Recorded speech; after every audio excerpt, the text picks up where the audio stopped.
Hello नमस्कार, मैं हूँ आपका अपना विकास। आज बात करेंगे भीमा कोरेगांव को लेकर। यानी कि भीमा कोरेगांव के बारे में आप अच्छी तरह से जानते हैं। यानी कि 500 महासैनिकों की जो कहानी है वो आपको नहीं पता है। अभी आपने इतना ही जाना है कि भीमा कोरेगांव 500 महासैनिकों के बीच लड़ाई लड़ी गई थी 28,000 पेशवाओं के बीच। और उस लड़ाई में 28,000 पेशवाओं को धूल चटा दिया था मात्र 500 महासैनिकों ने।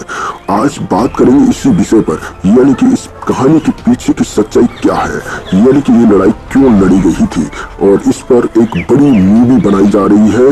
रमेश थेटे इसके डायरेक्टर हैं और इस मुख्य किरदार में अर्जुन रामपाल जो है इसमें नजर आएंगे। आपको बता दें कि सनी लियोनी जो कि एक फेमस एक्टर है, वो भी अपनी इस फिल्म में कलाकारी करते नजर आएंगे। आपको बता दें कि भीमा कोरेगांव क्यों युद्ध लड़ाया गया था, यानी कि इस युद्ध के पीछे की कहानी क्या है। यानी कि आपको बता दें कि महाराष्ट्र के पुणे से 40 किलोमीटर दूर एक कोरेगांव है। यहाँ कोरेगांव और तभी ब्रिटिश शासन था इस 1818 में। तभी ब्रिटिश शासन में और मराठाओं का एक गुट था, यानी कि संगठन था, और उनके अलग शासन चलता था, इनका अलग चलता था। तो ब्रिटिश शासन के लोग चाहते थे कि यहाँ भी अपना पैर पसारे, और जो है 500 महासैनिक वहाँ के थे और उस गांव के और भी लोग थे।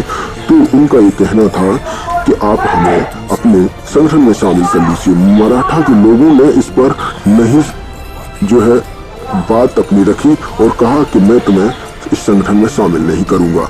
और इसी को लेकर जो है फिर वो ब्रिटिश ईस्ट इंडिया कंपनी में कार्यरत हो गए थे, यानी कि जॉब उनकी मिल गई थी और वो काम करने लगे थे। और इसी बात को मराठाओं के लोगों को पसंद नहीं आया और इसी को लेकर उन्होंने दलितों के ऊपर कानून बना दिया, यानी कि शूद्रों के ऊपर कानून बना दिया कि दलितों के गले में हंडी और कमर पर झाड़ू होगा, जिसकी वजह से वो चलेंगे तो उनके पैरों के निशान मिटते जाएंगे।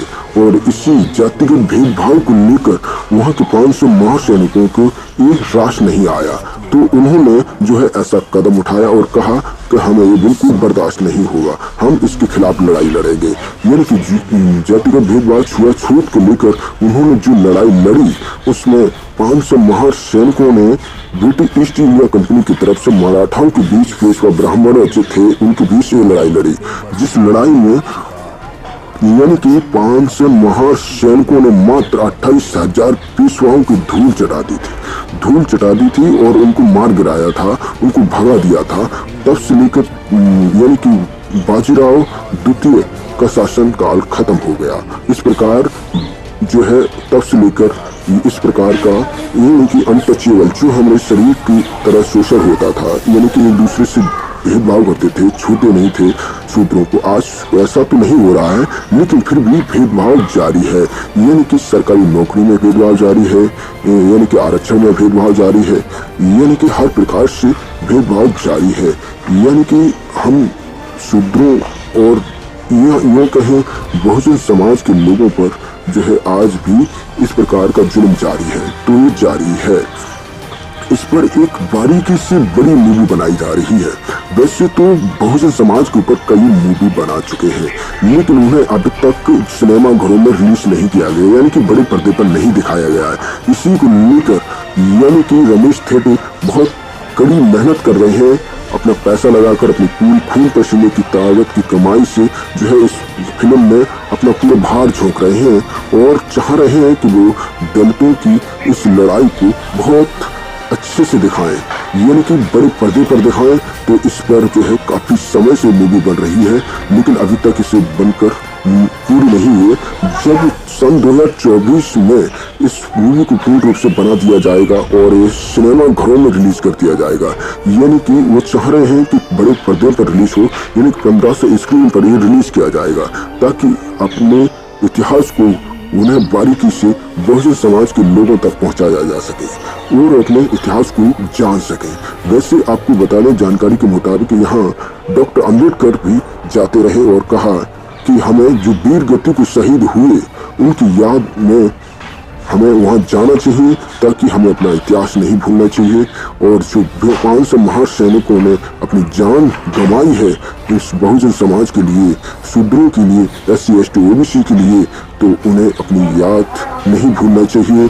और लाखों की संख्या में पहुंच रहे 1 जनवरी 2024 को और बुद्ध धर्म की दीक्षा भी ले गए वहां लोग। आपको बता दें कि बहुत तेजी से हिंदू धर्म का त्याग कर जो है बुद्ध धर्म की तरफ लोग बढ़ रहे हैं।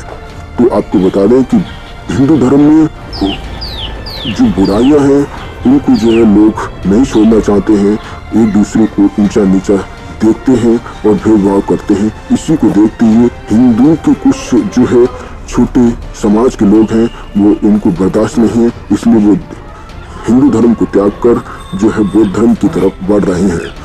आपको बता दें कि इस प्रकार का इतिहास आपको कहीं और नहीं बताया जाता है, बल्कि उनकी टीवी मीडिया में देखा जाए तो वे अपने ही इतिहास के बारे में बताते रहते हैं, आपकी खबर एक भी नहीं दिखाते हैं। तो हमारे जैसे और बहुजन समाज की मीडिया को फॉलो करें और उनकी विचारधारा को आगे बढ़ाएं, उन्हें सपोर्ट करें दिल से भी धन से भी, ताकि वो आपकी इतिहास को और गहराई के साथ समेटे रहें, आपके बीच लाते रहें। धन्यवाद, thank you for watching everybody and guys. आपने जाना कि लड़ाई जातिगत भेदभाव को लेकर थी और आज भी हमारे बीच ऐसा नहीं होता है, लेकिन ये हमारी अपनी ताकत का अंदाजा है, हम सब की ताकत का अंदाजा है कि आज भी हम अपने हक अधिकार के लिए लड़ते हैं, संघर्ष करते हैं, रोडों पर उतरते हैं, जिससे कि हमारे हक अधिकार न छीने जाएं।